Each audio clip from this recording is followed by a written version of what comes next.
بسم اللہ الرحمن الرحیم۔ السلام علیکم ناظرین، آج ہم جس ٹاپک پہ بات کریں گے وہ ہے تحیۃ الوضو۔ تو آئیے جانتے ہیں کہ تحیۃ الوضو کی حقیقت کیا ہے، یہ کیوں کی جاتی ہے اور اس کے فضائل و احکام کیا ہے۔ ناظرین کرام، وضو کرنے کے بعد ادا کی جانے والی 2 رکعت نفل نماز کو تحیۃ الوضو کہا جاتا ہے۔ اس کو شکر الوضو بھی کہتے ہیں۔ شیخ الاسلام علامہ ظفر احمد عثمانی صاحب رحمہ اللہ فرماتے ہیں کہ وضو ان امور میں سے ہے جو مقاصد تک پہنچانے کا ذریعہ ہوتے ہیں، یعنی کہ وضو بھی متعدد مقاصد کے لیے استعمال کیا جاتا ہے، اور وضو کے ان تمام مقاصد میں سب سے اعلیٰ مقصد نماز ہے۔ اس لیے بہتر یہ ہے کہ بندہ جب بھی وضو کرے تو اس کے بعد نماز ادا کر لیا کرے۔ ناظرین کرام، اب دیکھتے ہیں کہ تحیۃ الوضو کی فضیلت کیا ہے۔ احادیث مبارکہ میں تحیۃ الوضو یعنی وضو کے بعد 2 رکعت نفل نماز ادا کرنے کی بہت بڑی فضیلت بیان کی گئی ہے۔ آئیے ہم چند روایات ڈسکس کرتے ہیں، جس میں پہلا روایت ہے حضور اقدس صلی اللہ علیہ وآلہ وسلم نے ارشاد فرمایا کہ جس نے سنت کے مطابق اچھی طرح وضو کیا پھر 2 رکعت نماز ادا کی جس میں غفلت اختیار نہیں کی تو اس کے گزشتہ صغیرت گناہ معاف کر دیے جاتے ہیں۔ ناظرین کرام، ایک اور حدیث میں نبی کریم صلی اللہ علیہ وآلہ وسلم نے فرمایا کہ جس نے سنت کے مطابق اچھی طرح وضو کیا پھر 2 رکعت نماز ادا کی جس میں اپنے دل اور چہرے کے ساتھ متوجہ رہا تو اس کے لیے جنت واجب ہو جاتی ہے۔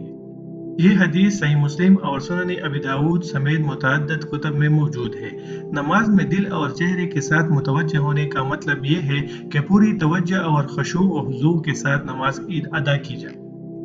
ناظرین کرام، ایک اور حدیث میں حضرت عثمان رضی اللہ عنہ کے غلام حمران فرماتے ہیں کہ میں نے حضرت عثمان رضی اللہ عنہ کو دیکھا کہ انہوں نے وضو کے لیے پانی طلب کیا، چنانچہ انہوں نے 3 بار دونوں ہاتھوں کو دھویا، پھر کلی کی، پھر ناک میں پانی ڈالا، پھر 3 بار چہرے کو دھویا، پھر ہاتھوں کو کوہنیوں سمیت 3 بار دھویا، پھر سر کا مسح کیا، پھر 3 بار پاؤں کو ٹخنوں سمیت دھویا، پھر فرمایا کہ نبی کریم صلی اللہ علیہ وآلہ وسلم نے ارشاد فرمایا کہ جس نے میرے اس وضو کی طرح وضو کیا پھر 2 رکعت نماز ادا کی جس میں اپنے آپ سے بات نہ کی تو اس کے گزشتہ صغیرہ گناہ معاف کر دیے جاتے ہیں۔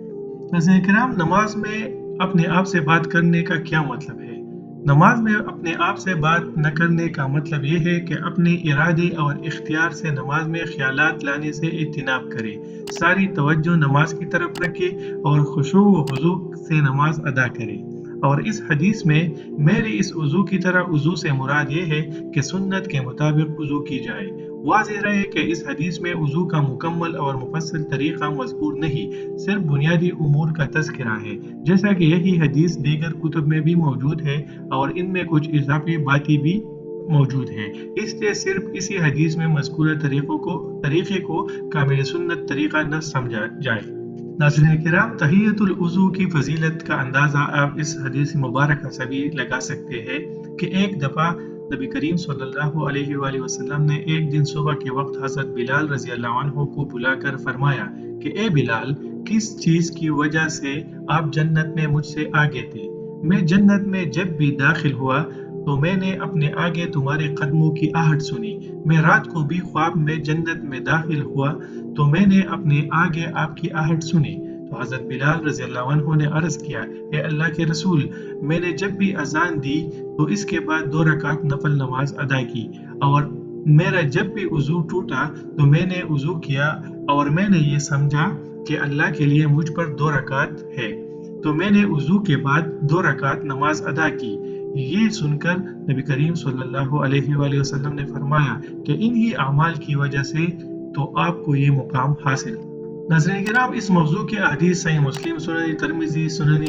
مسند احمد، صحیح ابن حبان، صحیح ابن خزیمہ اور دیگر کتب میں بھی موجود ہے۔ یہ تمام روایات معتبر ہے جن سے تحیۃ الوضو نماز کی بہت بڑی فضیلت معلوم ہوتی ہے، اس لیے ہر مسلمان کو اس کا اہتمام کرنا چاہیے کہ یہ مختصر وقت میں بہت زیادہ اجر و ثواب اور فضائل کے حصول کا ذریعہ ہے۔ ناظرین کرام، تحیۃ الوضو کی رکعت کتنی ہے؟ تو جیسا کہ پہلے حدیث مبارکہ میں بیان کیا جا چکا ہے